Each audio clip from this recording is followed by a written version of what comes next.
Have you wanted to compete in Benchrest competition, but you don't have the money to buy the big rigs? Let's try the Umarex Gauntlet SL30. We got Benchrest out here, 100-yard target. We're gonna go for it with the Gauntlet. Now, I did a video like this last year. It went really well. Let's see if it holds up to this year as well. Let's get to it.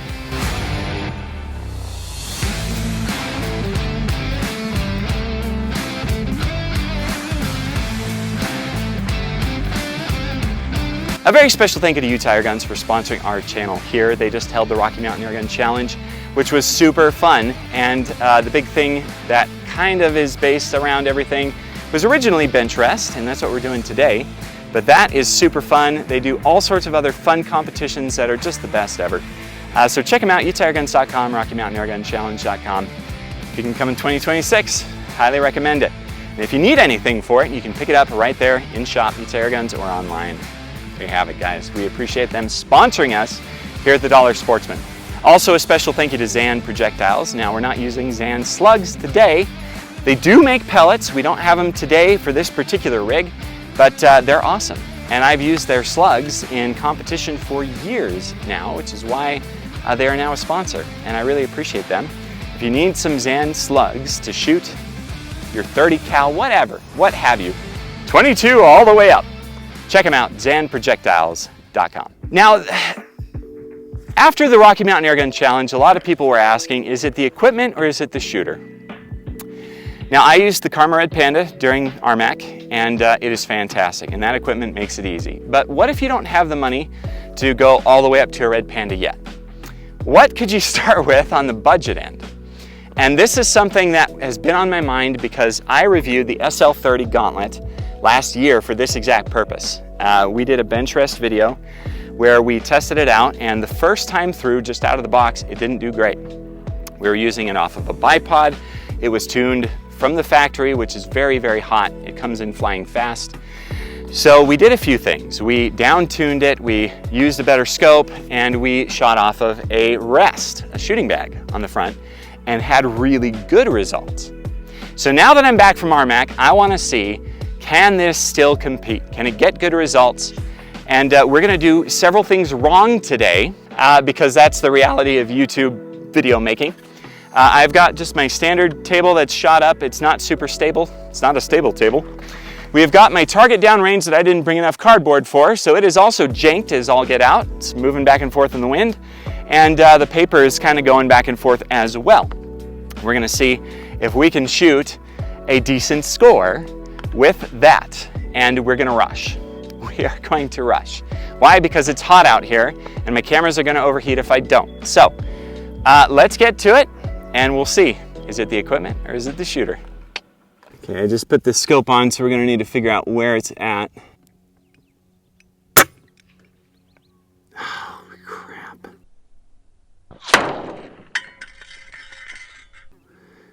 I just took the clip off. Like an idiot.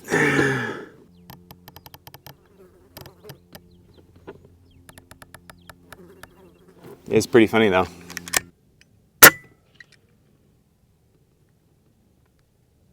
There I am.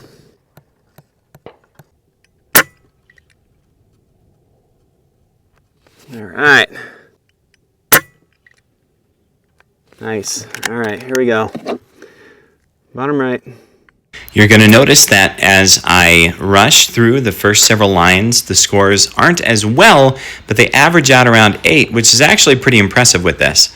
But as I slow down on the last row, then we really start to see the results that I was hoping for.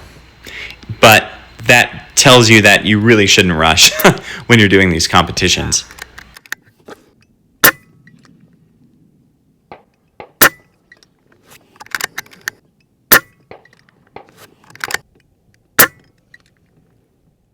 Now, if I wasn't rushing, what you would notice is that the points of impact are relatively consistent, except for here where I totally screwed up and biffed it hard.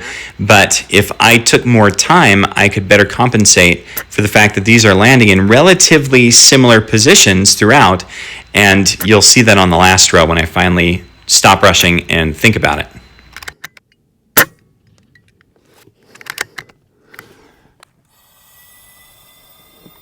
Let's bring this right.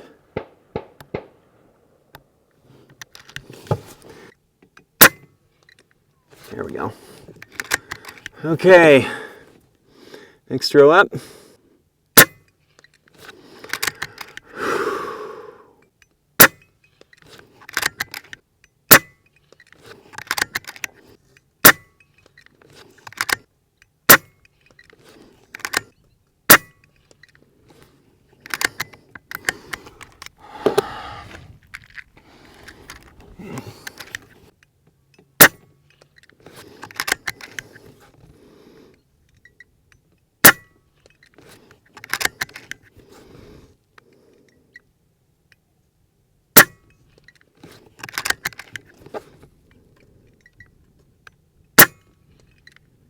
Wow, not bad at all. That's with the Gauntlet. All right, let's go check out the target. And that's rushing. Okay guys, really impressed by these results. Obviously I've got a janky table, I've got this janky thing. You can see I was shooting in, this is not how it is in competition. It would normally be flat. But we've got 7, 8, 8, 8. Screwed up that one, that's a 6, 6, 9, 8, 8, 9, 7, 8, 9, 7, 9, 8, 9, 8, 7, 9, 9, 10, 9, 9, 9. And I was rushing the whole time. I will tell you that right now. Very impressed by that for a budget air gun on the jank when I'm rushing and doing everything the way you shouldn't do in competition. So let's go back and talk about it. Well, there you have it, guys. 100-yard bench rest with the Umarex Gauntlet 30. If you don't rush and you have a target that's actually put in place properly, you can actually do really well with this. You could see that I was consistently in the 8s. That's not enough to make finals, but when I really dialed in, that last row, I took a little more time. I was in the 9s and a 10. Now that's competition. Yeah, don't rush your competition. I think that's what we get out of this video, but I am really impressed that a budget air gun can do that well, just rushing on an unstable table with an unstable target. Pretty freaking cool. Now, a couple of things. The Athlon Argos is a good scope, but it's not good enough for bench rest, just in terms of really getting the crystal clear clarity that you need when you have mirage like it is out today. It's hot. Most of the competitions are in the summertime, so it's going to be hot. You'll need higher magnification, and probably you're going to want to go up a level in terms of Athlon scopes. The Argos is a budget-friendly scope. And I would recommend getting something higher up for bench rest. Now, when it comes to the suppression, Donnie FL, that works great. Super nice and quiet. This thing is loud without it. I've got my Air Marksman bottle to fill it up, and everything else, we were good to go. We were using AEA 50.5 grain 50.05 grain pellets, which are exceptionally good for competition. That's what I used to win RMAC, and it was awesome. So the question of the day, is it the shooter or is it the equipment?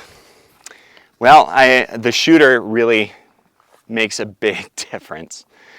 Even rushing, I was, though, really impressed with this. And when you slow down and take your time, you can do even better. So there you have it. Umarex Gauntlet. If you have never competed in bench rest before and you want to try, but you can't afford the high-end rigs, try the Gauntlet and see how it goes. Now, granted, I will tell you right now, if you are competing against high-end rigs, you're going to be hard-pressed to get into the finals. I'll tell you that. Still extremely impressed, though, with how this went. And kind of dumbfounded, really. This is a really good air gun, guys. There you have it. Now remember, there's another video we did about this a year ago, for Benchrest specifically. We down-tuned it. We made sure the barrel was clean. We did not shoot off of a bipod because a bipod causes bounce. So that's why I had a front bag and a rear bag. That prevents that bounce from happening because it can just slide back and forth, and does really well. Thanks for watching, guys. I got nothing else for you.